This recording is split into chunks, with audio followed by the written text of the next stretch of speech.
All right, hello everybody, and welcome to the first ever episode of The Ward on Sports. I am your host, Dan Ward, giving you my thoughts, opinions, ideas, suggestions, whatever I want to talk about in the sports world. This week we've got the conference championship games in the NFL, plus the Houston Astros got caught cheating. Cheaters never prosper, people, and a bunch of other stuff in the baseball world, all regarding that, and also I have a couple thoughts for you Nationals fans. Let's get to it.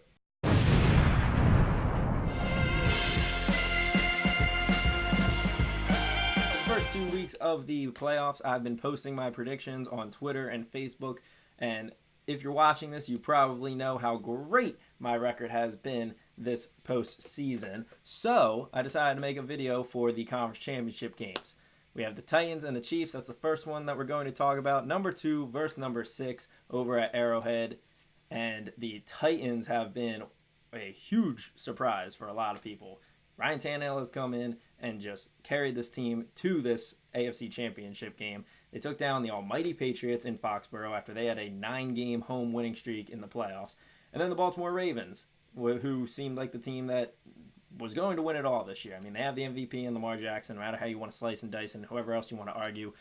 Unfortunately, I don't think they include the playoffs. If so, Derrick Henry is the MVP of this playoffs, and that is what has given the Titans this chance to go to the Super Bowl. He is 188.5 rushing yards on average through the first 2 weeks, and he has allowed Ryan Tannehill to kind of just sit back, and as long as he doesn't make mistakes, the Titans and their defense, along with Henry, have been able to win the first 2 games.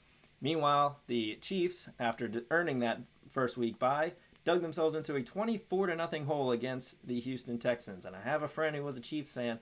It was not fun being around him through that first quarter. But then a 51-7 run by the Chiefs, Patrick Mahomes showing how great he can be and that he also can be a leader, gives them a chance to make it to the Super Bowl and win their first Super Bowl in 50 years. Their last Super Bowl was Super Bowl IV. So it's been a while for the Chiefs. Looking at this game, as we mentioned, the Titans have been relying on Derrick Henry to run the ball, and that has basically been their game plan. Their defense has stepped up very well in the playoffs, forcing turnovers. They've had 3 interceptions, one of which was a pick six, Tom Brady, and 2 forced fumble recoveries, which has really helped them in the turnover battle. Tight defense, control the run game, control the clock, force turnovers. It's a good recipe for success. Meanwhile, the Chiefs have all the firepower in the world. Patrick Mahomes was super impressive, as we mentioned, not only throwing the ball and getting his team back, but you also saw videos of him on the sidelines, prepping his team, getting them excited, getting them ready, being like, hey guys, we got this, all right? One little play at a time. And then he goes off and scores 51 points compared to 7 for the Texans. Definitely Super Bowl contenders this year. Makes sense that the Chiefs are back in the AFC Championship game for the 2nd straight year. Can they finish the job this year? My prediction for this game is that the Titans will get theirs with Derrick Henry. He'll still be able to run the ball and run the ball efficiently. They're going to score a lot of points, get about 4 touchdowns, but that defense is only going to be able to hold up so much against this high-powered offense of the Chiefs, and the Chiefs are going to the Super Bowl after a 31-28 victory in Arrowhead. These 2 teams played each other in Tennessee earlier this season. Tennessee won the game 35-32 thanks to a last-second drive by Ryan Tannehill and a blocked field goal by the Titans defensive unit that could have tied the game and sent it to overtime, and then who knows what would have happened. So these 2 teams matched up well earlier in the regular season. I think they're going to match up well again. It's going to be fun. It's going to be a tight-fisted affair, but this game is at Arrowhead when the last one was at Tennessee, so I'm just going to give that slight advantage to the Chiefs. The Chiefs' offense is too powerful and too dynamic. Yes, this Titans defense has been able to hold the Ravens and the Patriots to very low-scoring games, so I give them credit. There's not going to be a 50-piece put up by the Chiefs, but I think there's just going to be too many weapons for the Chiefs. And Ryan Tannehill hasn't had to pass. He's been solid this season, but in the postseason, he hasn't had to worry about throwing the ball, while Derrick Henry has been dynamic, and they're able to kind of control the pace of the game through him. In this game, they might be playing catch-up, in which case they don't want too much time running off the clock, and that could hurt them late in the game. Time management could be a big thing. Now, granted, we might be having an excellent time-managing coach for the Titans who ran off about 2 minutes against Bill Belichick, and we have somebody who's been historically known for struggling with the clock in Andy Reid. But still going to give it to the Chiefs. We'll see if that becomes a factor, but I think it's still going to go the Chiefs' way. Who knows? This has happened before that the 6th seed has been able to beat the 1, 2, and 3 seeds in the playoffs. We just go back 10 years to the Green Bay Packers who did so, and they ended up winning the Super Bowl. 2005 Pittsburgh Steelers did the same thing as a 6 seed, able to win the Super Bowl. So there is hope for the Titans. It's going to be a close game. An interception here or a turnover there could be the difference, but for me, I like the Chiefs in this one. They're headed to the Super Bowl for the first time in 50 years. The NFC matchup between the Packers and the 49ers. The 49ers have been great all season long. They've been one of the most consistent teams on both offense and defense, and now they're getting even healthier here in the playoffs with players like Dee Ford coming back and immediately making an impact in last week's game against the Minnesota Vikings. The Packers, meanwhile, have Aaron Rodgers, and as long as he's on the field, I don't care what you have to say about him, what you think, where he ranks on the level of greatness. If he's on the field, you've always got a chance to win. Last week, the 49ers dominated the Minnesota Vikings at home, and the Packers barely squeaked by the Seattle Seahawks. Now, that is not a damnation on the Seahawks. They are a very good team, and they easily could have been a top 3 seed this year if a couple of bounces had gone their way. This is more of an emphasis on the fact that the 49ers were able to take care of business at home, while the Packers were only a few feet away from potentially giving the ball back to Russell Wilson with time on the clock for him to make a late game winning drive.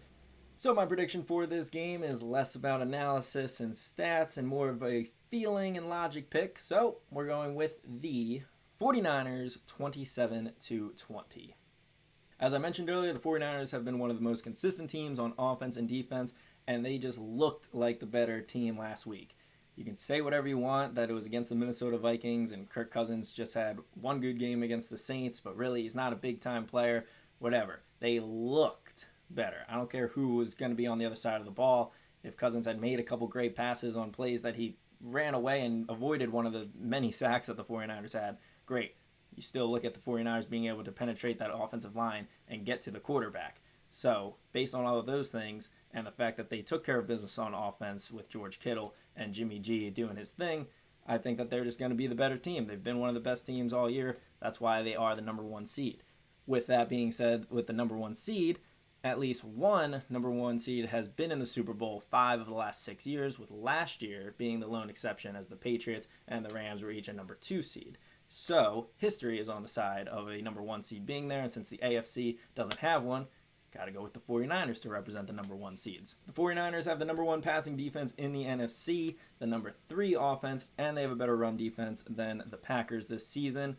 So overall, they have been on the stats as a better team, and they looked like the better team last week. Plus, they are the home team. All the signs point to the 49ers. Yes, Aaron Rodgers is Aaron Rodgers, so like I said, you can never count him of the game. He could go back. He could put on a miraculous run and get back to the Super Bowl for the first time since 2010, but I just don't see it. I do have the score at only a touchdown difference, which means I think Aaron Rodgers is going to have that chance. They're going to have all the hype. The announcer's going to go, oh, you gave Aaron Rodgers the ball with too much time. He's going to be able to march down about halfway down the field, get maybe into the red zone, but the 49ers defense is going to be too stout and stop him short, thus ending the game by a touchdown win for the 49ers. Give me a Chiefs 49ers Super Bowl where history will be made. Will we see the first Super Bowl title for the Chiefs in 50 years, or will we see a league-tying 6th Super Bowl for the San Francisco 49ers? So now we have a little bit of baseball talk here in January. As I'm sure everybody knows, the Houston Astros scandal of cheating during the 2017 World Series finally came to a close, with this being all of the stuff that happened to them. They're losing their first and second round draft picks for the 2020 and 2021 draft. The team was fined $5 million, which is the current maximum under the current constitution of the MLB. I do not know if there are any ways that they can continue to add a penalty for future wrongdoings, or if they can have this be a $5 million now and $5 million in the future, etc. I do not know. I believe that this is the only financial payment that they are going to have to do directly. They also suspended A.J. Hinch and their general manager, both of whom were then let go by the owner. Both will be suspended for an entire MLB year. Neither of them can work in the MLB until after the 2020 World Series. So, everything that happened, the Houston Astros were in the 2017 World Series playing the LA Dodgers. The Astros ended up being caught cheating after Mike Fears came out and said that they were doing stuff, and then a big investigation happened. So, they got the win, but they got penalized. The LA Dodgers, one of the best teams in baseball over the last 5 years, still sitting without a recent title. Then you find out that Boston Red Sox manager Alex Cora, who was one of the coaches in the 2017 World Series, was a big part of that. And hey, he got canned. And then we have more talks about your Nationals for all you Nationals fans out there who just won the 2019 World Series against the Houston Astros. But we'll get to that in a minute. Now, I didn't tweet much about this. I just don't do that, I guess you could say. I'd rather write like a really long article expressing all my thoughts at once or make a video. Haha, hey. But one thing I did tweet about was that people were getting upset that the title wasn't completely revoked. That, oh my gosh, the NCAA does a better job because they at least got rid of Louisville's basketball title or USC's football title. But for me, I think having a dark mark, a blemish on that first title is much more damning for the organization moving forward than just stripping them of a title. Yes, you could say that financially, they can still sell their World Series products, they'll have a logo on it, but honestly, as a fan, do you really want to wear a 2017 World Series patch when you know you cheated? I mean, everybody's going to look down on you, and sure, it's that battle of you have the title, so ooh, yay, title, money, or nobody likes you, and so they always just downgrade and knock off that you have a title anyway. Next time the Astros win the World Series, it'll be their second World Series title. But the first will always have a bottom line that says, second World Series title, first involved cheating. And everybody will always be reminded that they had to cheat in order to win their first World Series. So having that as a dark mark following them forever, we remember the Chicago Black Sox and them getting caught for cheating back in the 20s, or I believe it was the 20s. But honestly, I didn't even know that USC, I don't remember their title being stripped, and I don't really give Louisville much of a second thought in college basketball. Granted, they're both college sports, not professional, so my interest is slightly higher in professional sports. But still, having that blemish, having that mark, having that scarlet A, if you will, on your chest just reminds people all the time, oh yeah, they did something wrong in order to win. I don't like that. Cheaters never prosper type of scenario. As a side thing, if any of you think that the punishment wasn't enough and that, teams are going to be willing to cheat because it's only going to be some draft picks and $5 million, which is nothing for these billionaire owners, in order to win a title and get all the publicity and blah, blah. Okay, listen, an image matters, number one, and people don't want to be known as cheaters. Number two, you still got to be good enough to get to the World Series. And if you're trying to cheat beforehand, especially now, the MLB is going to be all over this, and they're going to be looking at every single team through a microscope to make sure that they are not cheating. So you not only have to put all the work and effort into getting away with it, which is extremely difficult with how many people love to talk to the media nowadays. So if there is, you got to make sure your entire organization, if they know about it, is going to say mum's the word. So it's going to be harder to cheat. And if you get caught, the punishments are going to be even more than what the Houston Astros had to deal with. And if you cheat and then don't win the World Series, you're still going to get hit with the fines, and now you're screwing yourself for multiple years in the future. So don't worry about other teams saying, cheating is worth it, okay? The punishments are just going to get more severe. People care about their image. People care about what other people think. And they would rather win a championship, honestly, than have the dark marks following them for the rest of their lives. The owner of the Astros and the GM put out a giant statement saying, I am not a cheater. I was not a part of this. I take blame, but I don't want to be known as a cheater. That matters to people and matters to teams. So have a little more faith, I guess, in humanity. Don't think, winning is the most important thing, so teams are going to cheat. It's going to be really difficult to cheat, and it's not going to be worth all the pain and struggle, and it's way better to win the World Series title legitimately. Just look at the Washington Nationals, where I have 2 points. One is to celebrate them because, hey, they played the right way. There's been no instances of them cheating, no word of that coming out that they've been cheating in order to win last year. So congrats to them. But some of you look at this team and now want to go, oh my gosh, look how great it is. The Nationals won even though the Astros were cheating.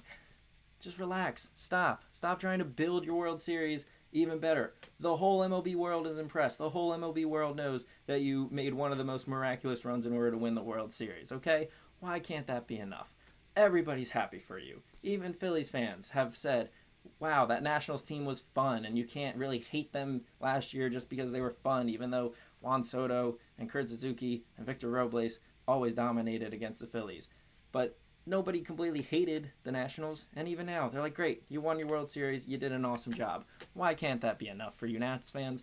Stop trying to build up another story for yourself and say, we beat the cheaters.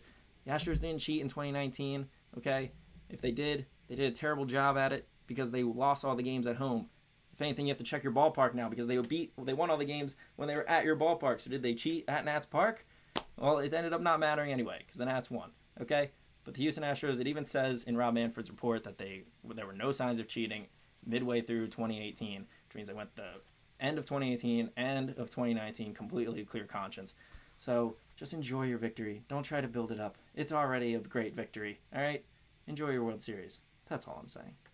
So my final thoughts on the scandal is, yes, the Houston Astros did cheat, and I think they got what they deserve because it's going to be even worse for them moving forward. There's a dark mark on them. One interesting thought that I thought maybe could have happened, especially since there hasn't been a punishment on the players, which Rob Manfred in his report discusses, and what he says at least logically makes sense as to why he went the way that he did. But an interesting one would have been if they had knocked the ability for the Houston Astros to make the playoffs off the table. So in 2020, they can't make the playoffs. Even if they win 162 games and they still don't make the playoffs. That would have been an interesting punishment because fans would have less of a reason to go, which then hurts the organization even more.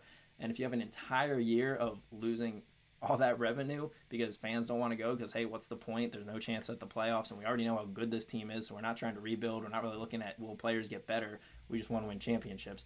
I don't know. Would have been a very interesting tactic. I feel like the organization could have been hindered a lot more for losing draft picks and losing a chance at the playoffs. But, you've seen that in the NCAA. Obviously, professionals in college are very different, but very interesting thought, and wonder if that could have been implemented. If you look at Rob Manfred's report, which I highly suggest you do, you'll see that there were rules and regulations in place to confirm that, yes, there was cheating done in 2017. Every team knew about what they can and can't do in the clubhouse and using technology on the field. They even put together in 2019, I believe, which obviously is after the investigations, but continuing to enforce this no technology to cheat type thing, put somebody in place to make sure that the replay room in every clubhouse is being monitored and that it is being used correctly and not to cheat. So the MLB is doing what they can to try and limit all this cheating with technology. It is not an epidemic just because one team did it, possibly two, it's looking like now with the Boston Red Sox, but doesn't mean that every team is doing it because, especially since there's two teams, there's one common folk in those two teams, which is Alex Cora, who now has been released as the Red Sox manager and also has a dark mark on him. So it's unfortunate. It's not a good look for baseball. However, it is getting them a lot of publicity, and as some people would say, all news is good news, especially for baseball, who everybody seems to be saying is losing fans and not getting as much recognition, even though they've been making more money than they ever have. It does make baseball a little bit more exciting, and moving forward, there's going to be lots of storylines surrounding the Nationals, Red Sox, Astros, Yankees, because apparently today there was some talk about that, and the rest of the teams and technology being used, yada, yada, etc., etc. Final thing about this, Carlos Beltran now has been let go by the New York Mets as of today's recording, and I just have to say that is such a Mets thing to do. It epitomizes the hashtag LOL New York Mets. This GIF created, or not created by, but involving my good friend John Byram is just summarized beautifully for the Mets. LOL New York Mets, you fired a manager before he even got to manage one single game. So that'll do it for the first episode of The Word on Sports. We talked football and a lot of baseball. I know it's a lot of talking, but hey, I wanted to get my thoughts and opinions out. I'm going to be doing more of these, probably shorter segments on various topics, whatever I'm really feeling like. I'm not really going to keep this as a defined schedule, but hey, if some big news and opinion story comes out on basketball, I'll talk about it. Once baseball season gets started, we'll be having a lot of videos as I have a lot of opinions and thoughts about baseball. And Super Bowl predictions will certainly be coming next week. That one, I can promise you, I'll have a nice Super Bowl prediction for you. But if you enjoy the video, please like, comment, subscribe, share, do whatever you want. But hey, it's free to follow on YouTube, so go ahead, just click a nice little subscribe button. It really just makes me smile, makes me feel a little bit better, and all that good stuff. So thank you for joining, and I will see you next time. Peace.